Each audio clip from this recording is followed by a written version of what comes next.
गुरुजी सबसे बड़ा दान क्या है? सबसे बड़ा दान जी क्या है?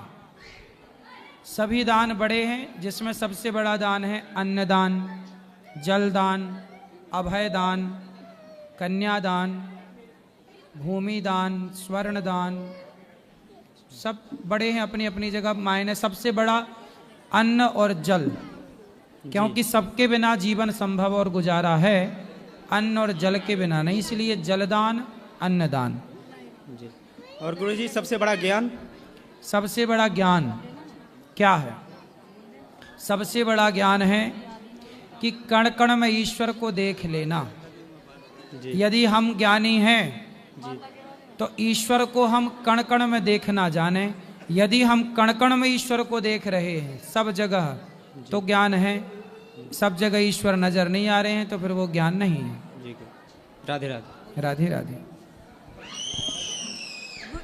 गुरुजी राधे राधे। गुरुजी राधे राधे। हाँ जी। गुरुजी आप में हमें साक्षात कृष्ण भगवान दिखते हैं, बस हमें इतना ही कहना था। अच्छा गुरुजी राधे राधे जी। गुरुजी प्रश्न ये है कि जैसे हिंदू धर्म में जो दाह संस्कार होता है वो अग्नि में किया जाता है, और अन्य धर्म जैसे मुस्लिम धर्म है या ईसाई धर्म है उसमें व्यक्ति को जमीन में गाड़ा जाता है। अब जो हमारे कुछ मुख्य गुरु ऐसे होते हैं जिनकी समाधि बनाई जाती है, तो ये क्या कारणवश है कि जो एक आम व्यक्ति है उसको दाह संस्कार अग्नि में किया जाता है, और जो बड़े गुरु हैं उनकी भी समाधि एज इक्वल टू ईसाई धर्म जिनको दबाया जाता है वैसे क्यों बनाई जाती है?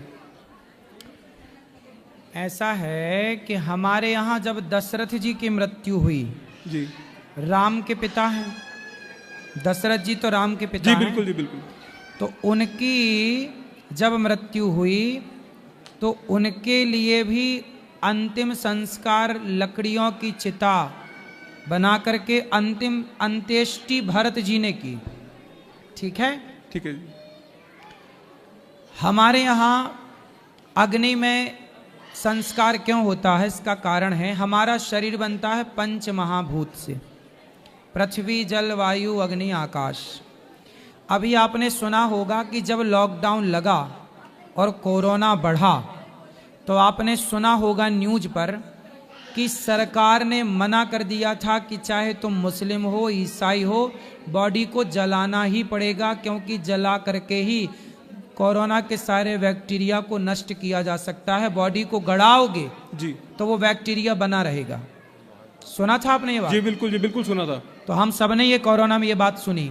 तो जब बीमारी बढ़ी कोरोना की तो फिर कोई धर्म काम नहीं आया, फिर सीधा अग्नि संस्कार करना पड़ा। बिल्कुल जी। तो वही करना पड़ा जो सनातन पहले से करता चला रहा तो है। गुरुजी एक छोटा सा इसमें ये विचार अभी है। पूरा नहीं हुआ, जी पूरा कर लो।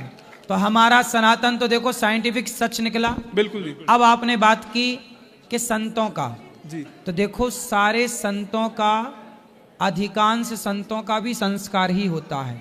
हमारे यहाँ जो सन्यास परंपरा है केवल उनको छोड़ करके, सन्यासियों का क्यों नहीं होता? क्योंकि सन्यासी जो होते हैं वो अग्नि का स्पर्श नहीं करते, सारी जिंदगी भिक्षा मांग के खाते हैं, वो बना नहीं सकते। कितनी भी सर्दी हो आग ताप नहीं सकता। सन्यासी को आग का स्पर्श वर्जित है, वो ना आग तापेगा, तापना समझते हो? जी बिल्कुल, आग के पास नहीं जाना। जा ना वो आग तापेगा, ना वो आग में भोजन बना सकता, ना वो आग का स्पर्श कर सकता, तो उसको वर्जित है। इसलिए उसने जीवन भर तपस्या की है ईश्वर को पाने, तो उसका मरने के बाद भी उसका संकल्प खंडित ना हो, इसलिए उसको समाधि दी जाती है। धन्यवाद। दूसरा, जो संत हैं, जिन संतों को अग्नि नहीं लगाई जाती, उन संतों को जल समाधि दी जाती है। हमारे यहाँ कौन सी समाधि है? जल समाधि। जल समाधि क्यों? ताकि उसकी बॉडी को जीव जंतु जो पर्यावरण के हिसाब से वो, हाँ, जो पानी के जलचर जीव जंतु हैं वो उसको खाकर और उसका पेट भर जाए। कि संत बोले कि जीते जी मैंने भगवान की सेवा करी, भाई मरने के बाद जलाओ क्यों, वेस्ट क्यों हो, किसी का पेट भरने के काम आता है शरीर। यही संतों का दान है, इसलिए जल समाधि होती है। अब बताओ, संतुष्ट हो? बिल्कुल है जी, बिल्कुल है। जय श्री राधे। श्रीमन नारायण। जय श्रीमन नारायण। चरणों में कोटि कोटि नमन। खुश रहिए। गुरुजी, मेरा सवाल ये है कि मेरे पिताजी जब एक्सपायर कर गए थे तो उसके बाद संगम त्रिवेणी नहीं नहलाया जाता है, तो उनको नहलाने के बाद हमने अपने घर में उनको स्थान दिया, क्या ये उचित है? उनको स्थान दिया मतलब वो चले गए फिर उनके तस्वीर को या उनकी नहीं, कुछ किसी ब्राह्मण ने बोला कि उनको घर में नहीं, जैसे कुछ उचित स्थान दिया जाता है एक जगह बैठाल के पूजा घर के जस्ट बगल में, क्या ये उचित है? नहीं, पूर्वजों का ना कोई स्थान नहीं होता। हाँ, हमारे घर में हमेशा हमारे कुल देवता का, कुल देवी का और मंदिर छोटा सा जो सबके घर में होता, भगवान का स्थान। भगवान की पूजा अर्चना भोग से, उन्हीं के भोग लगाने से वो हमारे पूर्वजों तक पहुंचता है। तो गुरुजी हमें उपाय बताएं उसके लिए, अब हम क्या करें? जैसे घर में जो स्थान हमने दे रखा है, यदि आपको अपने पिता दादा किसी पूर्वजों की फोटो लगानी है, हाँ। तो उनका केवल दक्षिण दिशा की दीवार में होता है। अच्छा, और एक बात और है, वास्तु के अनुसार जो आदमी नहीं है इस दुनिया में, जो मर चुके हैं, उनकी फोटो घर पे नहीं लगानी चाहिए। आप एल्बम में रखो, जब याद आवे तो देख लो कि ये मेरी माँ है, ये मेरे पिता हैं, ठीक है। बाकी जो दादा परदादा सब गए हैं, उनको एल्बम में सजा के रखो, अच्छा है। लगाना है तो दक्षिण दिशा की, घर में जो दक्षिण दिशा की दीवार है वहाँ पर। बाकी कोशिश ये करो ना लगाएं। हमेशा भगवान का दर्शन हो, भगवान की पूजा हो। जो नहीं है उनकी फोटो बार बार नहीं देखना चाहिए।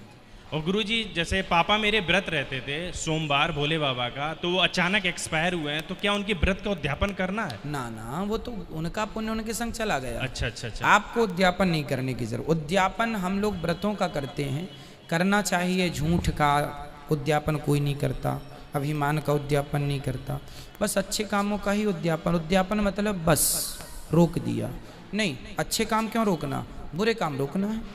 घर में क्या गुरुजी श्रीमन नारायण की तस्वीर जो लक्ष्मी जी पैर दबाते हुए है, क्या उस मूर्ति को हम घर में रख सकते हैं? हाँ, वो सबसे शुभ होती है। अच्छा। जिस घर में भगवान आराम कर रहे हो भाई, जहाँ सुकून मिलेगा वहीं तो विश्राम होगा।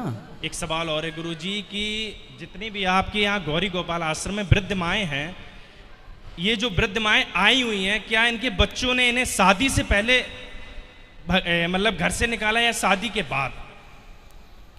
99% तो शादी के बाद, 1% शादी के। ऐसी भी एक माँ यहाँ पर है जिनके बच्चों की शादी नहीं हुई और निकाल दिया। तो गुरुजी जैसे शादी के बाद जो मतलब हमारे निकाल देते हैं लोग माँ बाप को, तो हम इसमें दोष किसको दें सबसे ज़्यादा? अपने पुत्र को या फिर मतलब आने वाली जो बहू है, किसको दोष दे सकते हैं? बहू का दोष नहीं है। कहावत है, जब हमारा ही सिक्का खोटा है तो हम दूसरों को क्या लांछन लगाएं। क्योंकि आजकल का ना गुरुजी प्रचलन क्या है, जो बहुएं आती हैं, अब जैसे माँ पर कोई गलत कर रहा है, अगर लड़का बोलता भी है तो इतना मतलब टॉर्च कर देती हैं कि हम ये कर देंगे, वो कर देंगे, मर जाएंगे, मतलब ये हो जाएगा, हम घर में फंसा देंगे सबको। तो मतलब ये जो हमारे एक दोस्त हैं, मित्र हैं, उनके साथ ऐसा हो रहा है, तो वो बहुत दुखी हैं गुरुजी, परेशान हो गए हैं, वो कोई रास्ता नहीं खोज पा रहे कि क्या करें। ऐसी पत्नियों को हमारे पास लाओ। अच्छा, सत्संग सुनाओ। देखो, अंधकार को मिटाना है तो आप क्या करेंगे? दीपक जलाएंगे, बस। कोई दूसरा ऑप्शन है? नहीं। जैसे अंधकार को मिटाने के लिए केवल दीपक ही ऑप्शन है, ऐसे अज्ञान को मिटाने के लिए केवल ज्ञान ही ऑप्शन है। सत्संग से वो नॉलेज मिल जाएगा।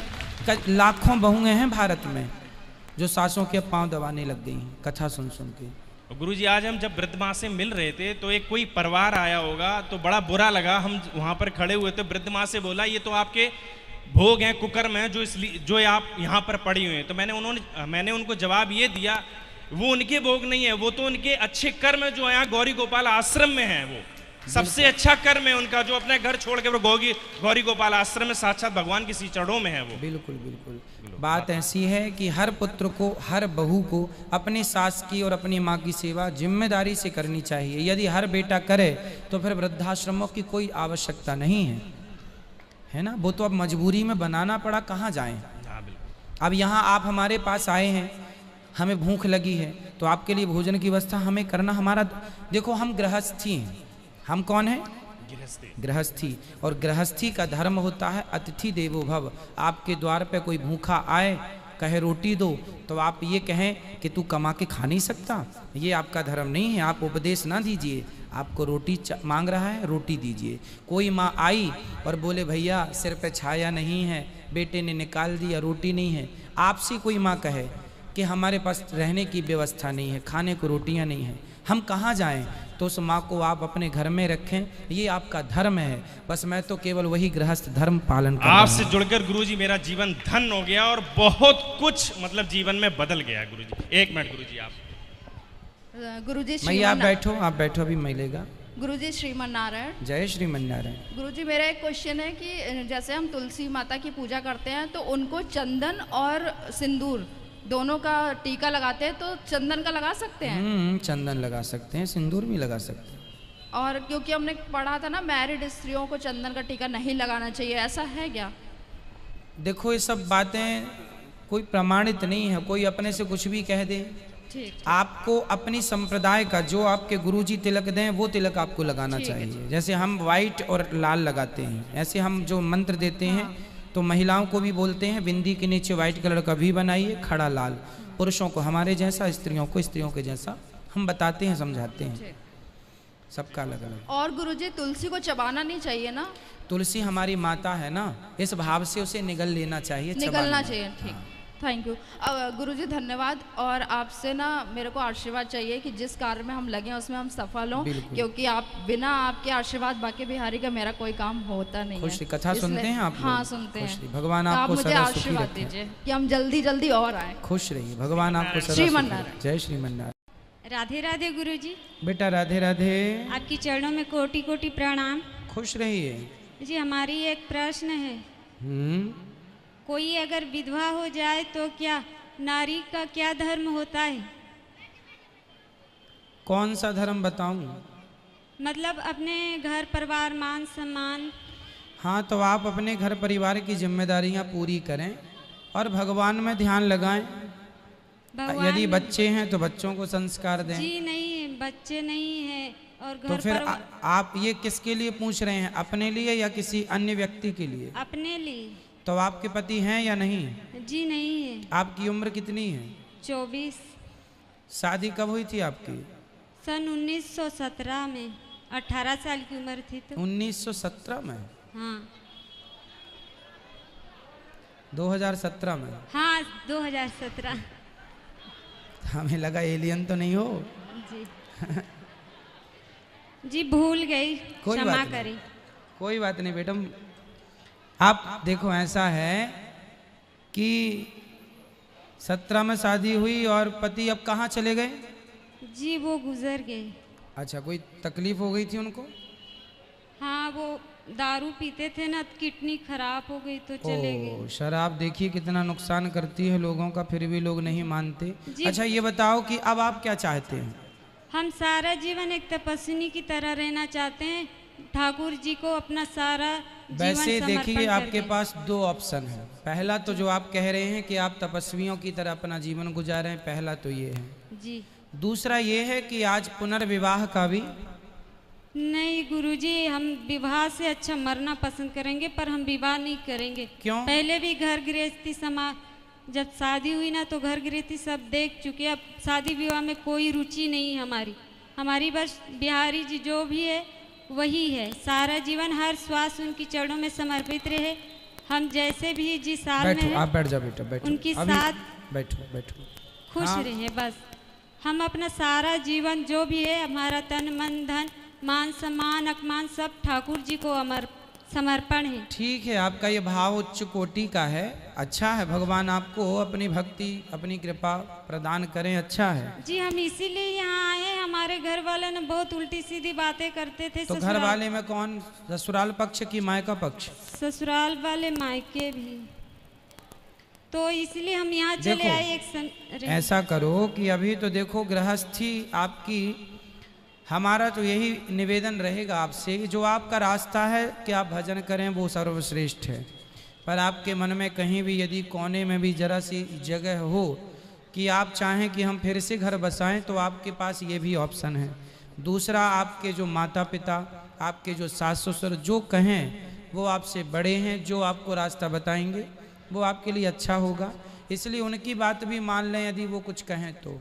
ठीक है जी। हमारे माता पिता से ना बात हुई थी, हम किसी के बिना बताए आ गए थे ना, तो हमने बात की कि हम ऐसे ऐसे कारण हम यहाँ आ गए हैं, तो हमारे माता पिता सब खुश हैं हमारे फैसले से, और हम ना और सास ससुर वो सब खुश नहीं है। वो तो पहले से ही जमीन की वो कैसे खुश होंगे?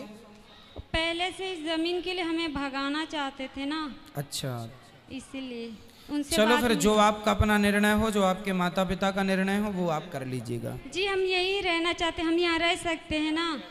यहाँ वृद्ध माओं का है बेटा, आपके लिए जो बहुत सारे बच्चों के आश्रम हैं, जहाँ आप जैसी बहन बेटियाँ रहती हैं, आप वहाँ रहिएगा।